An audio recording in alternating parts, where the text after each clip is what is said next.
What's up everybody, Griffey here. If you like horror movies with gallons of corn syrup blood, you've come to the right place. Here are the top 5 most brutal moments of 2024. Time for you and Data to have some fun. Number 5, Winnie the Pooh, Blood and Honey 2.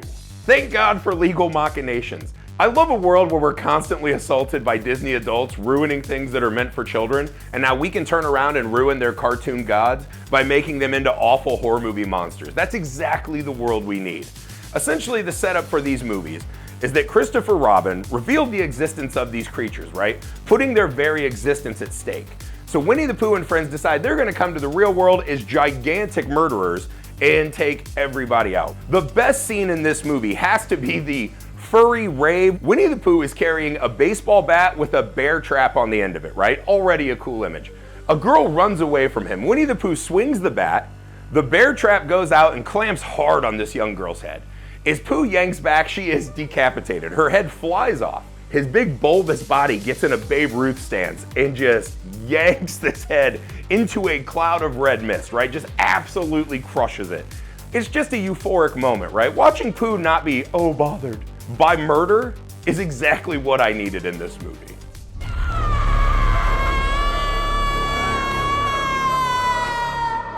Number 4, Smile 2. This is one of those movies that had me like curling up in a ball in the movie theater. As I get older, I find watching bodies destroyed really hard for me. The story centers around pop star Sky Riley on the comeback tour after she was in a nearly fatal car accident that killed her actor boyfriend. When you're a celebrity, everything you do is put under the microscope. When we watch fans come into her apartment and run after her naked with their grotesque bodies, that's horrifying. Have you ever been appalled and horrified by TikTok dances? You will in this movie, but the moment that really is the most brutal in this film is at the finale at the concert. Before her, she sees evil Sky Riley smiling at her. The demon literally rips her scar open, her stomach scar from her car accident, and crawls out, this giant toothy Minnie-mouthed demon, and stares at her and mocks her as her fans cheer and clap. The thing that really sells this moment and makes it unforgettable is when we cut back to the real world, and Sky Riley is kind of shaking and trembling on the stage while no one helps her. That stardom really sells it. The fact that she can't ever be a normal person and everyone already thinks she's a crazy drama queen, that's what the fear of this movie is, right? Is that no one believes the truth that you know happened. Then Sky stands up, she smiles, and mayhem ensues. The last shot of the movie is just watching all of her fans scream and run in horror as they now possibly have the smile demon. This movie ends telling us that 10,000 people might all be starting the first moments of their Smile sequels, and that is horrifying. You said that you wanted to do yoga. This doesn't look like yoga to me. 3.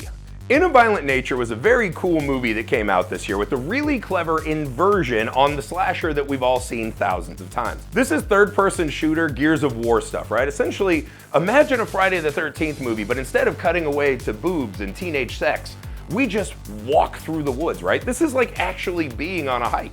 It manages to be really engaging. It's a fun new dynamic of what is the killer doing between moments in the movies that we've all watched and loved.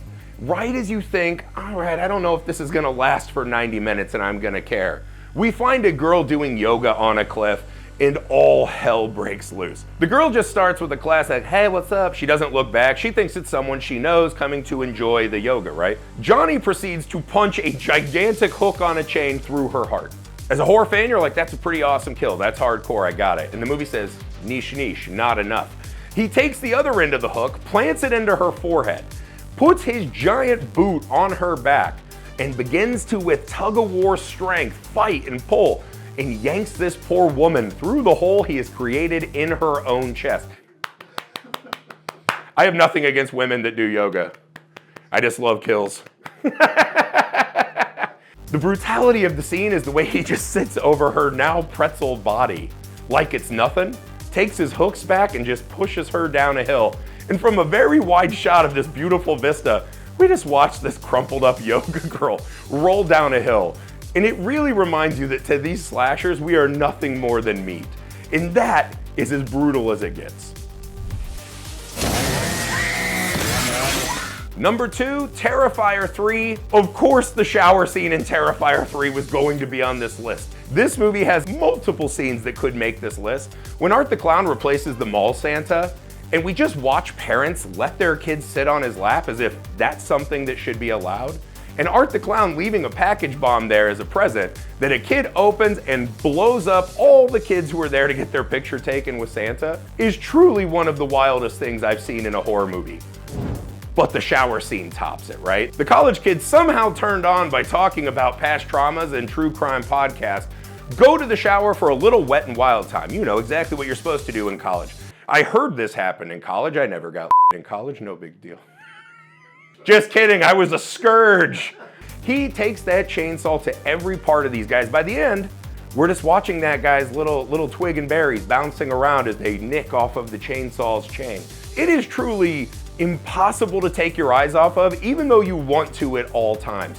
We see her get it, we see him get it, and you're like, this is insane. I can't believe I'm in an actual human movie theater. Not a smutty theater of the days gone by, but a normal movie theater where my mom goes to watch historical dramas, watching something like this. And not only that, a ton of people did.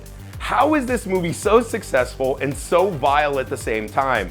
Art truly has made a deal with the devil. ¡Es una cabeza!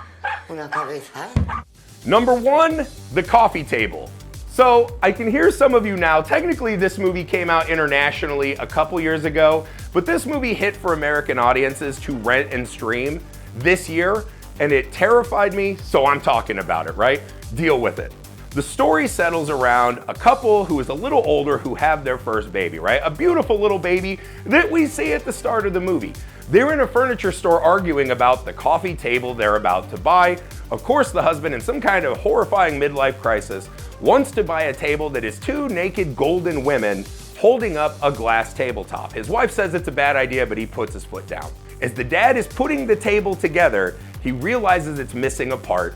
He tries to put it together anyways with his little infant baby by his side, and in one of the most hideous audio cues of all time, the table breaks, and we are struck by insane silence.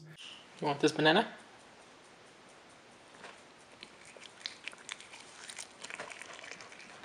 The rest of this movie is a shocking endurance test.